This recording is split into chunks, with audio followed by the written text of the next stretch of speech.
In 1969, two men walked on the moon. They left footprints in the gray dust. They planted a flag. They set up a small machine that is still working right now, today, while you are reading this. Then they climbed back into their spaceship and flew home. And for the next 40 years, not one single person on planet Earth could check on what they left behind. Not with a telescope on a mountaintop.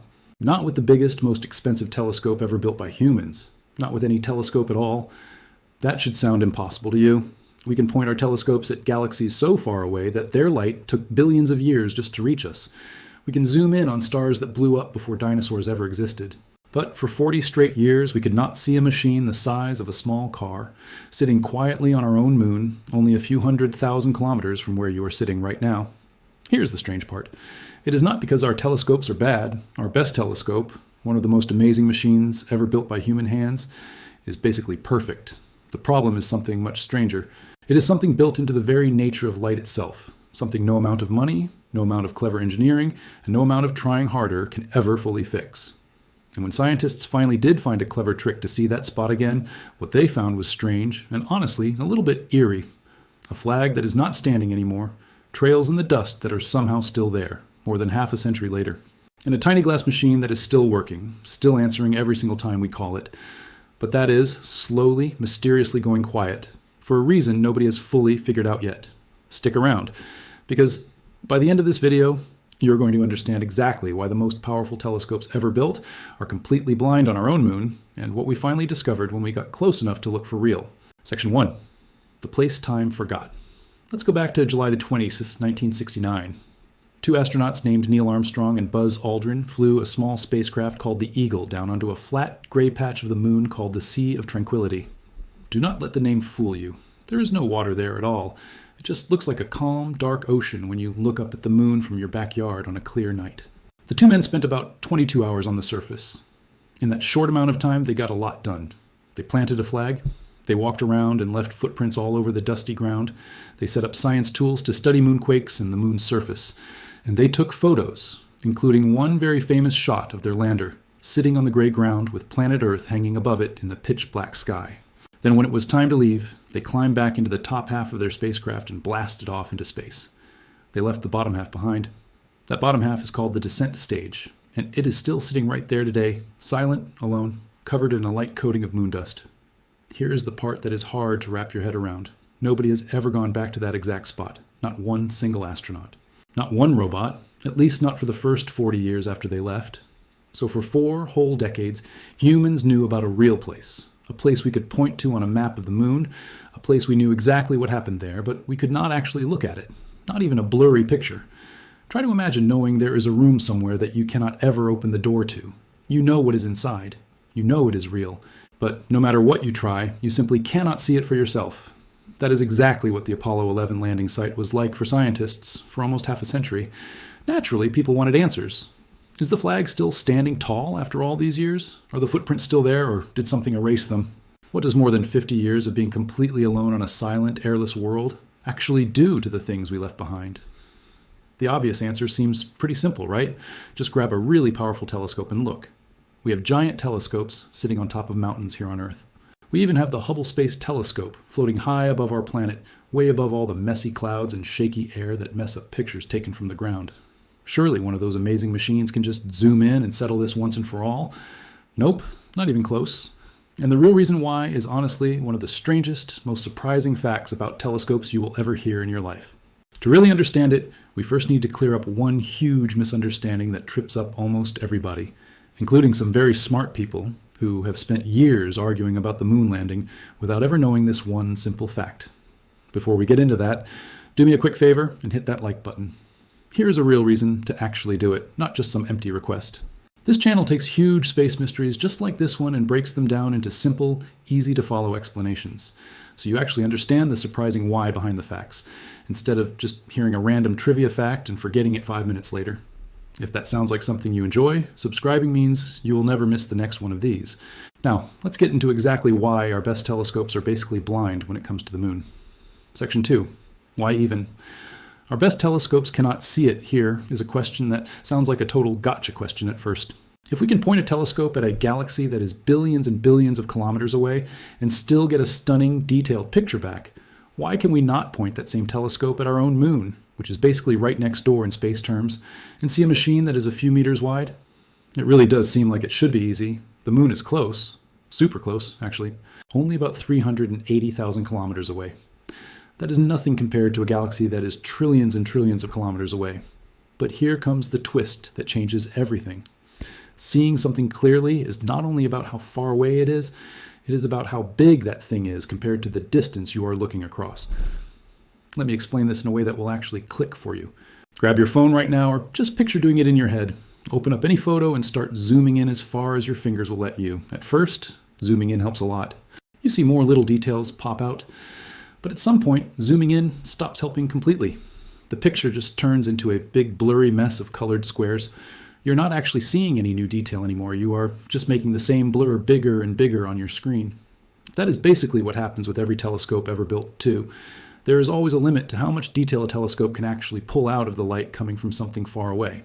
A bigger telescope can pull out a little more detail than a smaller one, sure, but every single telescope has its own limit, no matter how big or expensive it is. Let's just call this limit a telescope's sharpness power, since that is really what it comes down to. It is not about how much bigger something looks. It is about how small of a detail the telescope can actually make out clearly, instead of just turning it into a blurry blob. Here is the part that will honestly blow your mind. The Hubble Space Telescope is one of the most incredible machines human beings have ever built. Its main mirror is over 2 meters wide.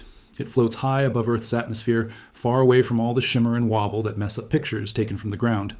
It has snapped more than 1 million photos over its lifetime, including some of the most beautiful and famous pictures in the history of science. When Hubble looks at a galaxy that is unbelievably far away, the smallest thing it can actually make out clearly in that picture is still something like a giant cluster of stars stretching across many, many light years of space. That sounds like an incredible amount of detail, and honestly, it is. But here is the trick that most people never think about. Because that galaxy is so mind-bogglingly far away, even Hubble's amazing sharpness power basically turns into a total blur once you try to shrink it down to the size of something small, like a bus, or car, or person. Now flip the whole situation around and point Hubble at the moon instead of a distant galaxy. Since the moon is so much closer than any galaxy, you would probably guess that Hubble could easily zoom in and pick out all sorts of tiny details there, right? Get ready for this, because here is the shocking twist. When scientists actually sat down and did the math, they found that Hubble's absolute sharpest possible view of the moon can only make out objects that are about 90 meters across. That is roughly the length of an entire football field, end zone to end zone. The lunar lander that Armstrong and Aldrin left sitting on the moon is only about 4 meters wide. That means the entire landing site, the lander itself, the flag, the science tools, every single footprint, all of it put together, is more than 20 times smaller than the smallest thing Hubble is physically able to detect.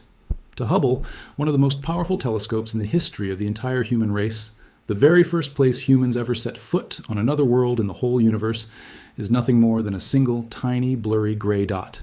No shape, no details, no proof of anything at all sitting there.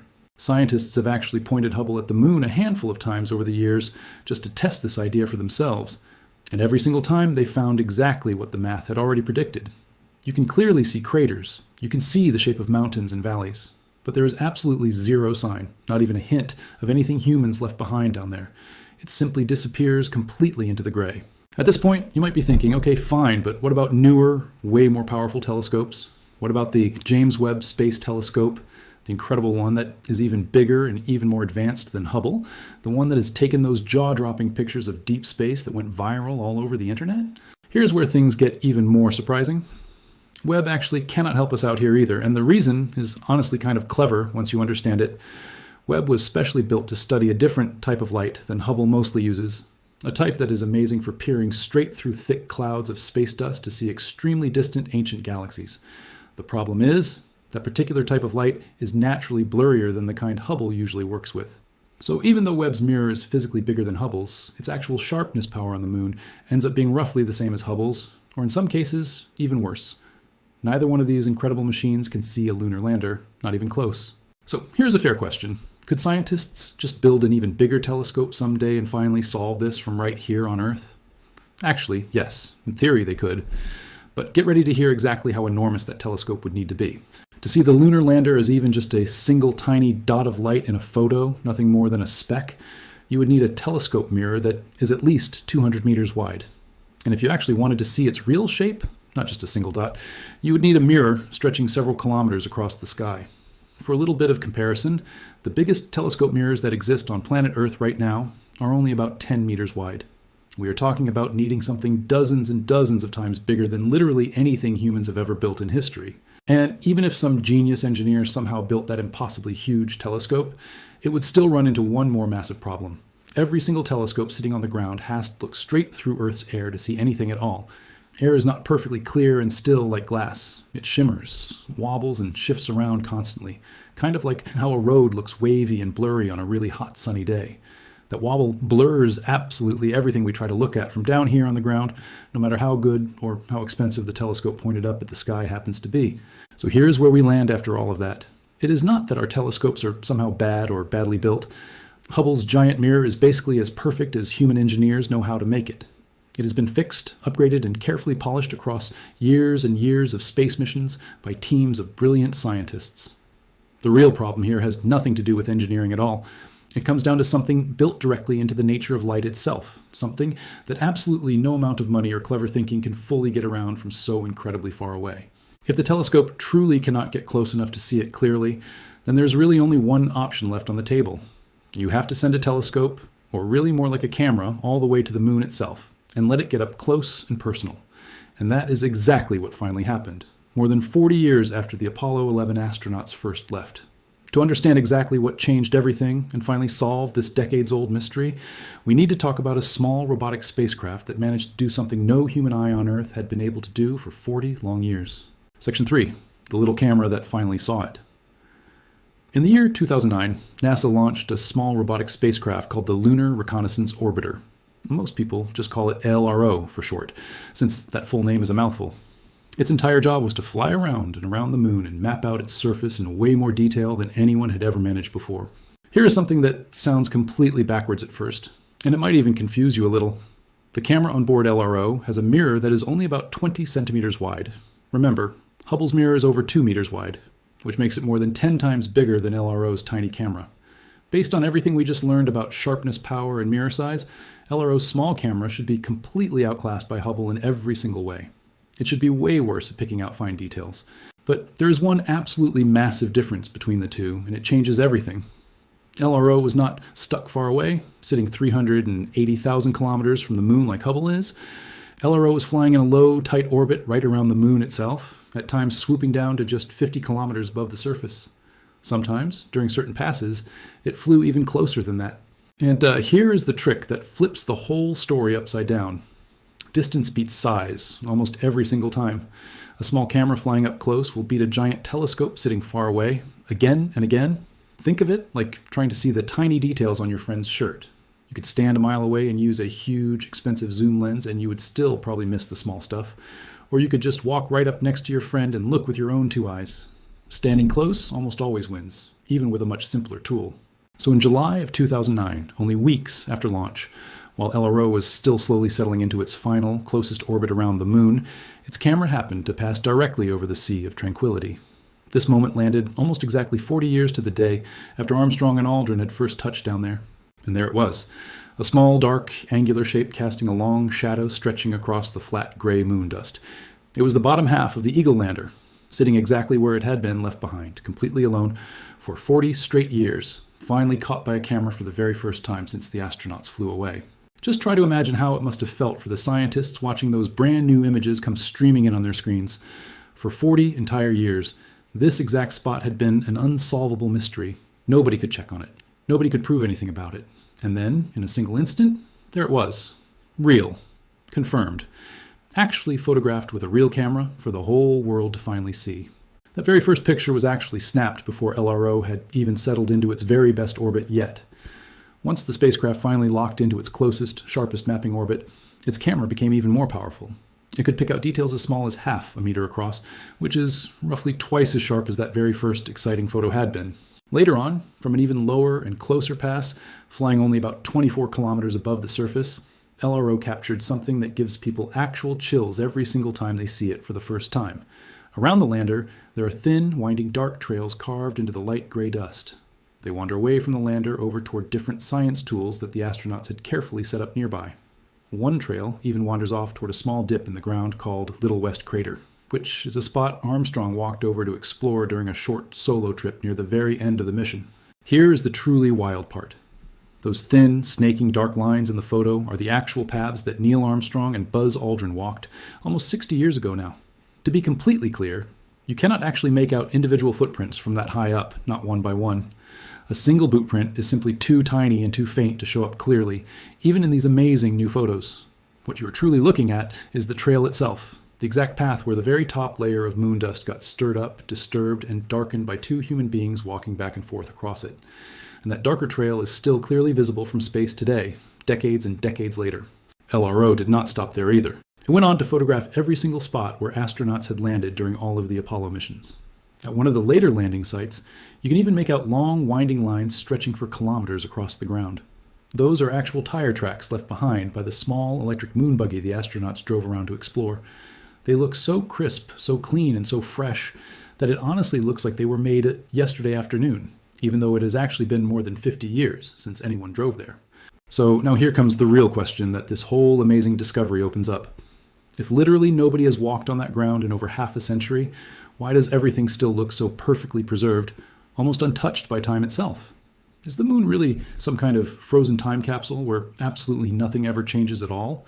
Here is where things get genuinely interesting, because it turns out the honest answer is actually both yes and no at the same time. On planet Earth, footprints never last very long. Walk across a sandy beach and the very next wave will wash your footprints completely away. Walk across a dusty field, and the next strong gust of wind will scatter that dust and erase your tracks. Earth is constantly wiping its own slate clean over and over, through wind, rain, snow, and every kind of weather you can think of. The moon has absolutely none of that going on. No wind at all. No rain, ever. No weather of any kind, really, since there is basically no air up there to create it in the first place. So there is genuinely nothing on the moon that can naturally blow away a footprint or knock over a flag the way weather constantly does here on Earth. But that does not automatically mean that nothing at all has changed up there over the past 50 plus years. It just means that whatever changes have happened have been much slower, much quieter, and honestly, once you start digging into it, a whole lot stranger than you might expect. Section 4. The flag that isn't standing anymore. Out of every single object left behind on the moon by the Apollo astronauts, there is one thing that people ask about more than absolutely anything else. What actually happened to the American flag? The real story behind that flag is stranger than most people ever realize. It almost was not even an American flag at all in the first place. Around the time of the Apollo missions, some folks at NASA actually debated the idea of planting a flag that represented all of humanity together, instead of just one single country, since there were international rules stating that no nation could ever officially claim ownership over the moon. In the end, NASA decided to go ahead and fly the American flag anyway, but they made it very, very clear that it was not meant to be some kind of ownership claim. Think of it more like planting a small flag at the very top of a mountain after you finally finish climbing it. You are proud that you made it all the way up there. You are definitely not saying that you now personally own the entire mountain. But there was one very real, very practical problem that almost nobody had thought hard enough about until just a few months before the actual launch. There is no wind on the moon whatsoever. None at all, not even a light breeze. So a completely normal flag, hanging from a completely normal pole, would not proudly wave and ripple in the breeze the way flags always seem to on Earth. It would simply hang straight down, totally limp, kind of like a wet towel forgotten on a clothesline. And that was definitely not the powerful, historic image that NASA wanted to beam back down to the entire watching world. One clever engineer ended up solving this tricky little problem with a surprisingly simple idea. He remembered watching his own mom hang curtains up at home, sliding a thin metal rod through a little sewn pocket running along the very top edge of the fabric. So that is exactly what NASA's team decided to do for the moon flag as well. They sewed a hem along the top edge and slid a horizontal metal rod straight through it, so the flag would always look like it was proudly waving in the wind, frozen perfectly in that pose forever, even without a single breath of actual wind to help it along. Believe it or not, the flag itself was actually nothing fancy or special at all. It was just a regular nylon flag, the kind you could have easily ordered out of a normal supply catalog, and it barely cost more than a few dollars total. What actually mattered here was not the flag itself, but the clever little trick engineers used to make it look like it was flying proudly forever. When Armstrong and Aldrin finally reached the lunar surface, they ran into trouble with the flag almost immediately. They tried pushing the metal pole straight down into the ground, and it simply would not go in very easily at all. Moon dust turns out to be packed together surprisingly tight, and it is full of tiny, sharp little grains that lock together almost like broken glass all jammed into place. The two astronauts only managed to push the pole about 7 inches deep into the tough ground. When they finally let go and stepped back, it stood there upright, but only just barely, wobbling slightly the whole time. Then, at the very end of their historic mission, the two astronauts climbed back inside the top half of their spacecraft and fired up the engine to blast off from the surface of the moon. Buzz Aldrin, looking out through the small window as they lifted off into the black sky, actually saw the powerful blast from the rocket engine knock the flag straight over onto the ground below. For more than 40 years afterward, that was simply one man's memory, a brief glimpse caught during the single most intense, adrenaline-filled moment of his entire life. There was absolutely no way for anyone to actually check whether he remembered it correctly. No telescope on Earth could see that far or that clearly. No camera had ever managed to get close enough to prove it one way or the other. So the question just sat there completely unanswered for decades, with nobody able to say for sure what had really happened. Then, once LRO finally started sending back all of its incredible close-up photos, scientists were finally able to get their long-awaited answer. At several of the later Apollo landing sites, visited by later missions, you can actually spot faint shadows shifting and sweeping across the ground as the sun slowly moves through the lunar sky. Shadows perfectly shaped like a flag that is still standing tall and proud on its pole all these years later. But at the very first landing site, the exact spot where Armstrong and Aldrin planted the very first flag that any human being had ever placed on another world in the entire universe, there was nothing at all. No flag-shaped shadow anywhere. No sign of a pole standing upright. Just flat, empty, undisturbed ground, exactly like Aldrin remembered it. Buzz Aldrin had been right the entire time. The very first flag ever planted on the moon almost certainly only stood proudly for a few short hours before getting knocked flat by the very same spacecraft that had carried it there in the first place, and it has probably been lying face down in the dust ever since, for well over half a century now. But here is where this whole story turns from simply strange into something genuinely eerie. Even the flags that are still standing tall at those other landing sites are almost certainly not really flags in any normal sense of the word anymore. Not really.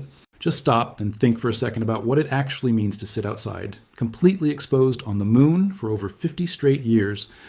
A single day on the moon lasts about 27 Earth days, which means every single spot up there gets baked under blazing, completely unfiltered sunlight for around 2 straight weeks in a row, followed immediately by 2 more straight weeks of pitch black, freezing darkness. Over and over again, thousands and thousands of times without a single break. Here on Earth, our thick atmosphere blocks out a whole lot of harsh sunlight for us automatically, without us even noticing it happening. And even with that protection, if you leave a flag sitting outside in bright sunshine here on Earth, its bright colors will start fading away within just a few short years. On the moon, there is no atmosphere at all to soften or filter that harsh sunlight in any way whatsoever. Scientists who study this exact problem strongly believe that the bright red, white, and blue colors on every single flag left behind on the moon have almost certainly been completely bleached away by this point. What is probably left standing up there right now is not a proud, colorful American flag at all anymore, but instead a plain, blank, bone-white sheet of fabric, stripped of every trace of color it once had. So, somewhere out there in the quiet Sea of Tranquility, right this very moment, there is a flag lying face down in the gray dust, and it is almost certainly not red, white, and blue anymore. It is probably just completely white, totally blank, with no trace of the stars and stripes left at all. Not really a sad symbol of anything in particular, just the honest, slightly bittersweet result of leaving a $5 piece of ordinary nylon fabric all alone in the single harshest environment any human being has ever set foot in. Now, as genuinely strange and fascinating as that whole flag story truly is, it is still not even the strangest mystery quietly waiting for us back at the Apollo 11 landing site. Because there is one particular machine sitting up there that is not simply staying still and slowly fading away in silence. It is actually still active right now, at this very moment, and it has been quietly trying to tell scientists something important that nobody has been able to fully figure out just yet. Section 5. The machine that refuses to stop talking. Along with the flag and the various science tools, Armstrong and Aldrin also carefully set up something that looks a little bit like a small suitcase covered in dozens of tiny glass prisms. It is called a laser reflector, and it might honestly be the single coolest thing they left behind on the moon, because it happens to be the only Apollo 11 experiment that is still actively working today, more than 50 long years later. Here is exactly how it works, and I promise you it is a lot simpler than it might sound at first. Each one of those tiny glass prisms has a very special trick built right into it. If a beam of light happens to hit one of them, it bounces straight back out in the exact same direction it came from. no matter what strange angle it originally hit at.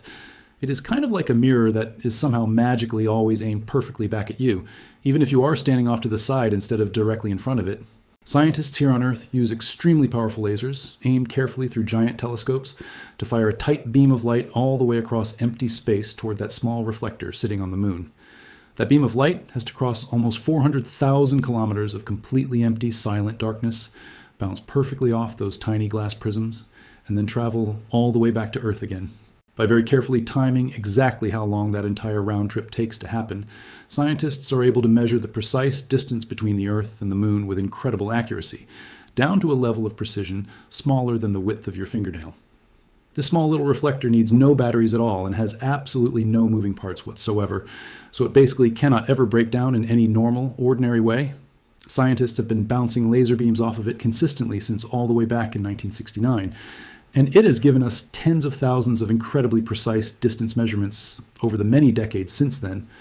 Those measurements have taught scientists an enormous amount about the moon's orbit and its movement through space, and they have even been used to carefully test some of Albert Einstein's biggest and most famous ideas about gravity itself. So far, every single test performed using this data has matched up perfectly with exactly what Einstein originally predicted, decades before anyone could actually check. But now here is where things start to get genuinely spooky, so stay with me.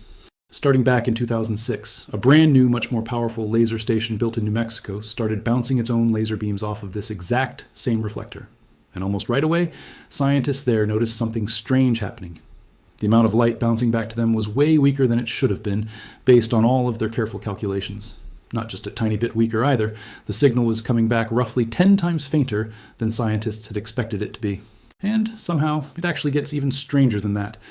Whenever the moon is completely full, meaning direct sunlight is hitting the reflector head-on with nothing blocking it, the signal gets even weaker still, dropping all the way down to roughly 100 times fainter than what it originally should have been. Here is the part that should really make the hair on your arms stand up. This strange weakness was not happening at all back during the earliest years of this experiment, right after the reflector was first placed on the moon. The signal has been slowly, quietly, steadily fading away over the many decades since then. Something up there on the moon has apparently been reaching out and messing with this little machine, very slowly, very quietly, for well over 50 years straight. So what in the world could possibly be causing something so strange? The leading idea that scientists have come up with actually sounds pretty simple. At first, listen, maybe a very thin, nearly invisible layer of dust has been slowly settling down onto the surface of those tiny glass prisms over the years, blocking just a little bit of the light from getting in cleanly and bouncing back out the way it is supposed to. Even just a small amount of dust building up over time could easily explain why the returning signal is weaker all the time, no matter what phase the moon happens to be in. And whenever it happens to be a full moon, with direct sunlight hitting that thin, dusty layer sitting right on top of the glass, the dust itself would heat up unevenly across the surface, which could easily bend and scramble the returning light signal even further, which would perfectly explain why the signal drops so much more dramatically during a full moon specifically. Scientists actually found some strong support for this exact idea during a total lunar eclipse that happened back in 2010, when the Earth briefly passed directly between the Sun and the Moon, blocking out the sunlight hitting the reflector for a little while. During that short eclipse, the strange extra weakness that normally shows up during a full moon partly disappeared for a while, which is exactly what you would expect to happen if heat and direct sunlight hitting a dusty surface really was the true cause behind the whole mystery. But now, here comes the part that should genuinely bother you if you really stop and think it through. There's absolutely no wind on the moon. None at all, anywhere. So how in the world does dust actually manage to climb its way up onto the surface of a glass panel that is sitting more than a full meter above the ground? Here on Earth, wind carries loose dust absolutely everywhere, all the time, without us even thinking twice about it. But on the moon, there's genuinely nothing at all to blow that dust around from place to place. So logically, that dust should not be moving anywhere on its own, and yet somehow it really does seem to keep ending up somewhere it should not physically be able to reach in the first place. As it turns out, scientists have actually been quietly noticing strange little hints about this exact mystery for decades now, long before anybody ever managed to connect it to this specific fading laser signal. Way back in the 1960s, some of the very first robotic landers ever sent to the moon photographed a strange, faint glow hovering just above the horizon line, right after the sun had already set for the day. A world with basically no air at all is really not supposed to have any kind of glow like that whatsoever. Scientists eventually figured out that this eerie glow seems to be caused by incredibly tiny dust particles, way smaller than even a single grain of sand, somehow floating just above the lunar surface and catching the last rays of sunlight. Even the Apollo astronauts themselves, flying high above the moon in their spacecraft, reported seeing strange glowing streaks and bands of light stretching across the sky right before lunar sunrise, something that really should not be physically possible at all on a world with almost no atmosphere to scatter and bend light around like that. One particular instrument left behind by a later Apollo mission actually managed to detect hundreds of strange, unexplained particle hits occurring every single day, which was way more than scientists had originally expected from ordinary space dust simply falling onto the moon's surface over time. When researchers finally sat down and studied the data closely, they realized these were not tiny space rocks striking the surface at all. They were actually slow-moving, electrically charged little specks of moon dust, somehow drifting sideways and floating gently across the open surface on their own. Here is the genuinely wild theory that seems to explain everything we just talked about all at once. Scientists now strongly believe that the surface of the moon behaves almost like one giant, completely invisible static electricity machine.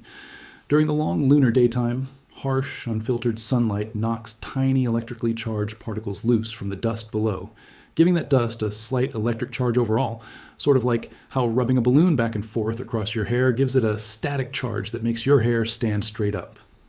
That electric charge can actually end up being strong enough to make the absolute tiniest, lightest specks of dust lift right up off the ground and float, sometimes rising several meters straight up into the sky before eventually drifting back down again very slowly. This entire process happens over and over again, endlessly, completely invisible to the naked human eye, but never really stopping day after day for millions of years. If this particular theory turns out to be correct, then the moon is really not nearly as perfectly still and silent as it always looks in every single photograph we have of it. Instead, there's an invisible, constantly shifting mist of tiny floating dust particles drifting gently just above the surface at essentially all times. And over the many decades that have passed, some very tiny amount of that mist has quite likely settled down onto absolutely everything sitting up there, including, quite possibly, onto those very same small glass prisms sitting quietly out in the Sea of Tranquility this whole time. To be completely fair and totally honest here, scientists have fully confirmed that the laser signal really is fading away over time. That specific part is a proven, measured fact, not just a guess, but the exact reason behind why it is happening, this whole floating dust idea we just walked through together, is still technically their very best guess at the moment, not yet a fully proven, locked-in answer. Researchers are actively working right now to test this exact theory carefully inside laboratories back on Earth, so that they can fully understand it before humans send any more delicate, sensitive equipment back up to the surface of the moon in the near future. Either way you look at it, just take a moment to really think about what this whole discovery actually means. The moon is clearly not just some kind of frozen, completely unchanging photograph stuck back in the year 1969, the way so many people naturally assume it must be. It is not simply preserving everything perfectly forever, untouched and unchanged. Slowly, quietly, one microscopic grain of dust at a time, over more than 50 full years now, something up there has apparently been reaching out and gently touching the very things we left behind so long ago. So here is where we finally land, after everything we just walked through together. The single most famous place where human beings first ever set foot on another world in the entire universe cannot actually be seen by any telescope here on Earth. Not even our very best ones, no matter how much money or effort we throw at the problem. It took a small robotic camera flying in close, right up next to the surface, to finally reveal what had been quietly hiding there in plain sight this entire time. And what scientists found when they finally looked was somehow both perfectly preserved and quietly, mysteriously changing, all at the exact same time. A flag that fell over almost immediately and has since faded away to plain white. Footprints that are somehow still clearly visible after more than half a century has passed. And one tiny, incredibly stubborn machine that is still faithfully working right now, at this very moment, even as its signal slowly and quietly fades into something scientists still do not fully understand. Two men spent less than a single full day standing on that exact spot, nearly 60 years ago now. Then they climbed back into their spacecraft and left, and the moon quietly closed back over the silence they left behind them. We still cannot physically walk there ourselves. We still cannot see it clearly with our own two eyes from down here on Earth. But every single clear night, somewhere out there on our planet, dedicated scientists send a tight beam of light all the way across almost 400,000 kilometers of pure, empty darkness, just to gently touch something we left behind so very long ago. And then they quietly wait for a handful of faint, tiny specks of light to somehow find their way all the way back home to us. If this video completely blew your mind, even just a little bit, do me a quick favor right now and smash that like button, subscribe if you happen to be new around here, and go ahead and tap that notification bell too, so you never end up missing the very next one of these. Now I genuinely want to hear from you down in the comments. If you could point one truly impossible perfect telescope anywhere at all in the entire universe and instantly see absolutely anything you wanted, what exact thing would you choose to look at first? Drop your honest answer down in the comments below, because I promise you I really do read every single one of them. And if you enjoyed this video, there is a really good chance you are going to love the next one just as much. So make sure to check that one out right after this.